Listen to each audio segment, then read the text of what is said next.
بسم اللہ والصلاۃ والسلام علی رسولہ الکریم۔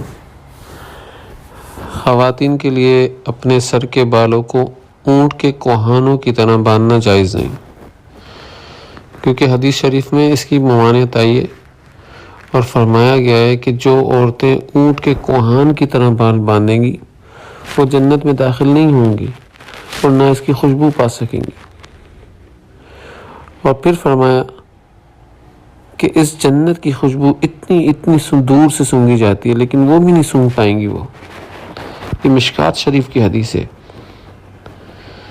لہٰذا ایسی بات کے اوپر جنت سے محرومی نہایت بدبختی کی بات ہے۔ اس لیے خواتین کو اس طرح اونٹ کے کوہان کی طرح بال باندھنے سے پرہیز کرنا چاہیے، اجتناب کرنا چاہیے۔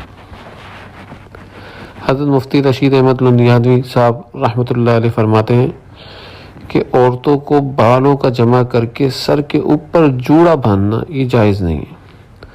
یہ سر کے اوپر کی بات ہو رہی ہے۔ جوڑا باندھنے کی بھی دو شکلیں ہوتی ہیں، ایک سر کے اوپر باندھا جاتا ہے اور ایک گدی پر باندھا جاتا ہے۔ تو جو جوڑا سر کے اوپر باندھا جاتا ہے یہ جائز نہیں ہے۔ حدیث میں اس جوڑے کے اوپر سخت وعید آئی ہے اور ایسی عورتوں کو جنت کی خوشبو بھی نصیب نہیں ہوگی۔ اس کے علاوہ اور دوسرے طریقے جائز ہیں، جیسے گدی پر جوڑا باندھنا جائز ہے، بلکہ حالت نماز میں ایسا جوڑا باندھنا افضل ہے، اس لیے کہ اس سے بالوں کے پردے میں سہولت ہوتی ہے۔ واللہ اعلم بالصواب۔